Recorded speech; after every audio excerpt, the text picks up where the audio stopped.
So if you have seen the last couple of my videos, I've said that I recently got into flint knapping. Basically self-taught. I've watched a couple YouTube videos, but for the most part, I'm kind of just doing some DIY experiments in my garage. I call it garage archaeology. Basically, just kind of fooling around, learning as I go. All of my tools that I use are all self-sourced materials or stuff that I found. Like here's a couple billets to kind of knock off the larger chunks. Here's a couple antler tines for some percussion flaking, some hammer stones. So for this video, I'm basically just going to be taking a chunk of obsidian and I'm going to get some flakes and see if I can make some points. Obsidian is a very sharp material. It's basically glass. What it is quickly cooled lava. So this stuff is millions of years old, super sharp. A lot of points out in the Pacific Northwest are made of obsidian. Here in Illinois, I don't think, there's only been maybe a handful of points that have been found made of obsidian just because that's a long distance, but they found the trade route and got it here somehow. I've been playing around with it and I have made a couple small points out of it so far. So this isn't really going to be like an instructional video. It's basically just like a for fun video. If you have any tips or pointers on how to flint knap this, please drop them down in the comments below. Like I said, I'm basically kind of learning as I go. Watched quite a few videos. Ryan Gill's basically one of them. He's been kind of my gateway getting into the primitive hunting and archery and everything. So learned a lot from him. He's very informative. Got a lot of books of him. So yeah, I'm going to start by taking the quartz hammerstone and see if I can get a couple flakes off of it. And one thing that's really important when flint knapping is wearing proper PPE. All it takes is just one glass shard in the eyeball to basically go blind. And then these gloves, these are gloves I use for work. They are cut proof, puncture proof. Well, not puncture proof, you can still get punctured in this, but they're basically cut proof because I've done this a handful of times without wearing gloves, and by the end of it, my hands are all cut up and bleeding and totally not fun. So let's get to beating some rocks. So I don't want to make this too much of a crotch shot. Might switch up the angles after a while, but I'm sure we can get maybe half a dozen good flakes out of this thing. How the pros do it is they take a nice chunk like this and basically knock it all off to what you have is called a biface. And from there, that's where you make your bigger points. You can even use the biface just as a blade as itself. Let's see if we can kind of get a couple points out of this nice chunk. So one thing that I do watch guys do is basically go around these edges. Since this edge is so sharp and so fine, if you were to take a hammerstone and immediately right to it, basically it would break off into a lot smaller pieces.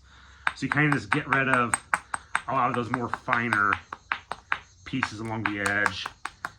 And when you take the hammerstone to it, it'll cause for a bigger flake to come off. So I found this quartz stone in a creek bed. This is a perfect hammerstone because quartz is a very hard material and it doesn't really scar up. I mean, you can kind of see some scarring on this end, but perfect size, perfect shape, fits in the hand just right. So let's see what we can get. First break, like that. I can easily probably get a small little point out of that thing. All right, well, that broke in half just like that. You guys can just hear just how, wow, yeah, that's a really good flake right there. I almost want to keep this piece and try to see if I can make a big point. I've never made a big point that is that big, so I kind of want to play around with this because that is perfect size for a big blade from the videos I've seen, but I've never really tackled a job or a project that big. So far I just made like those small points, which it's easier to flake and make. So I'm hoping to get at least a couple of those off. Ooh. Another flake.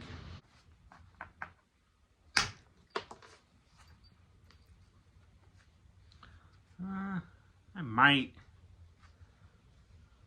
be able to make something out of that. All right, so I want to come back to this flake.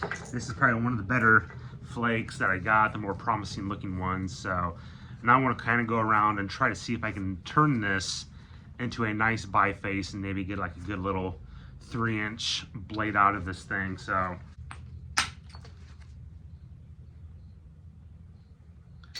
basically I just want to go around and kind of thin this thing out as best as I can.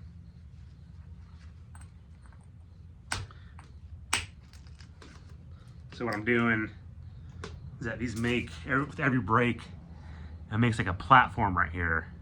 And that's what you're wanting to hit on. So this platform like that, I'm kind of wanting to hit down on its lower end, which should hopefully flake off this, give me my flakes. And I'm going to be using like this piece of this stone right here, use it as an embrader to kind of dull up those sharp edges, like I was saying earlier. Just when you get rid of all those crazy sharp edges, it just has a tendency to flake a lot better. Cleaner flakes, longer flakes.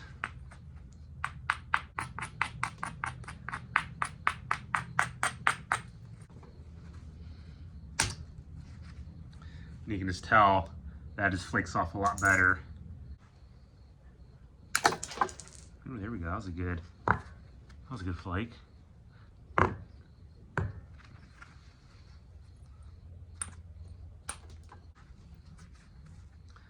Starting to thin out a little bit. I really need to focus on this because you can see that there's a huge hump right here that I really need to drive some flakes off.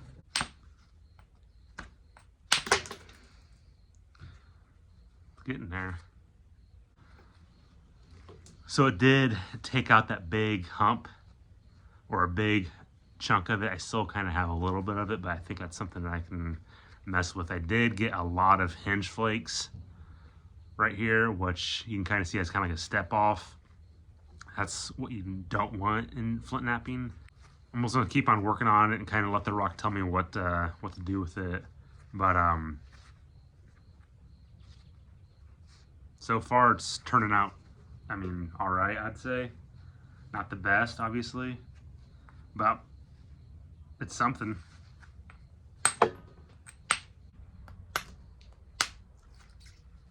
Yeah, it's so satisfying when you take it and it just takes off those nice long thin flakes, and it looks so good down here.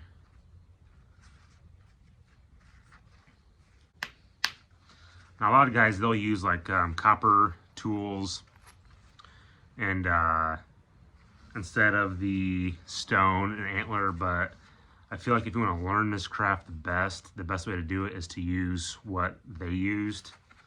You really get a better appreciation and a better understanding on how they made stone tools. Using copper is a little more convenient, a little beginner friendly. It was originally used with stone and antler, and I got enough of that, so that's what I want to be using for now. I might eventually go to copper tools, but for the time being, I'm going full on indigenous mode.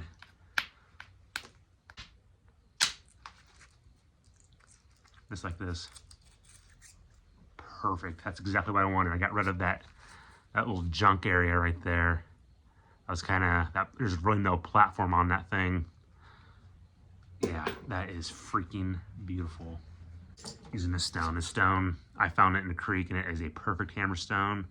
As you can see, this tip or this edge is getting real pitted, and I feel like I can precisely hit the material with this thing and kind of put it where I need to put it. I don't know if you can see, but that thing is beautiful. Super sharp, transparent, root beer colored. It makes me thirsty.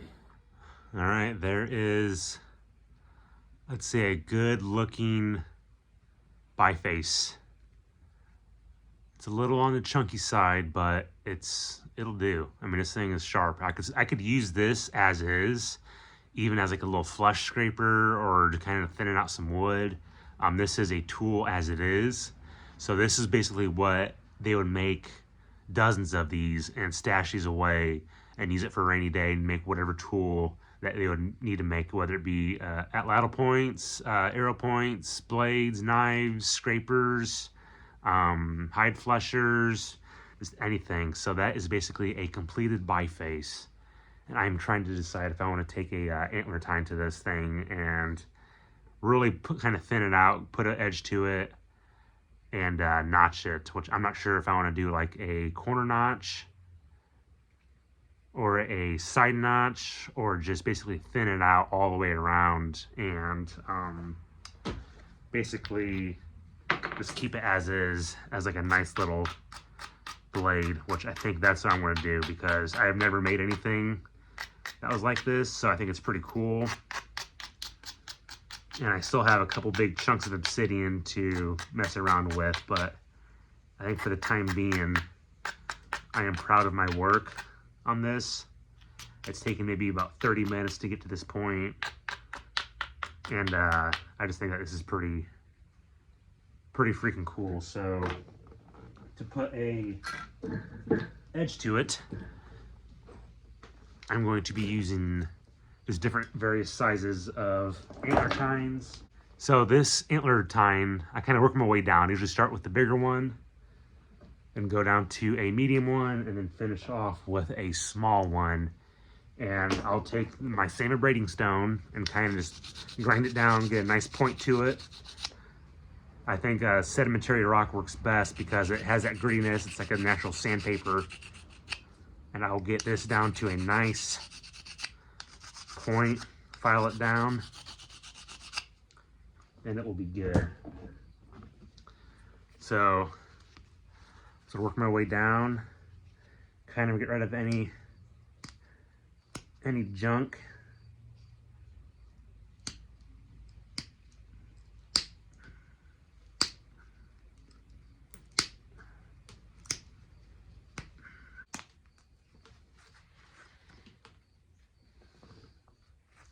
It's coming together.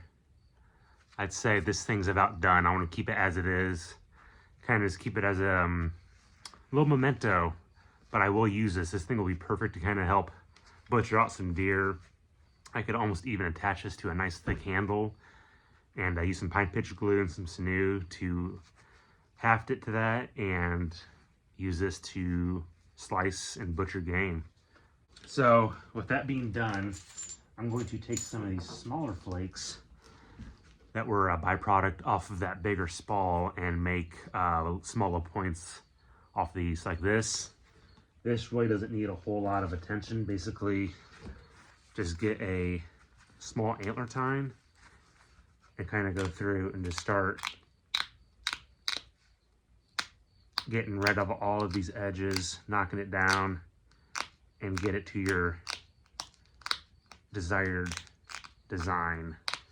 And these don't usually take more than 15 minutes to compete, so super simple, nothing really to it. And when Native Americans, when they would hunt, what they would do is basically shoot their game with a stone-tipped wooden shaft, and they'd go up to the game and snap off the wooden arrow and retrieve the shaft and just leave the stone point in the animal, because it was much more easier to make a point than to spend the time in making a arrow that is true and straight and attaching fletchings and everything. Because I made a couple primitive arrows and it takes probably 4 times as long, at least for me, to make a good shootable arrow compared to making a good shootable point. And this stuff is just razor sharp, so even if at a kill site, like a buffalo kill site, they would just take chunks of chert or obsidian and just basically flake it off and, I mean, use these as is, as slicing and cutting and scraping and everything. Maybe just put one edge on one of the sides and just use it as is and discard it as it is. So basically, yeah, that took what, 10 seconds. Kind of got a good shape to it, and I'll just go around with my small antler tine and kind of just touch it up in spots, put a bigger edge on it.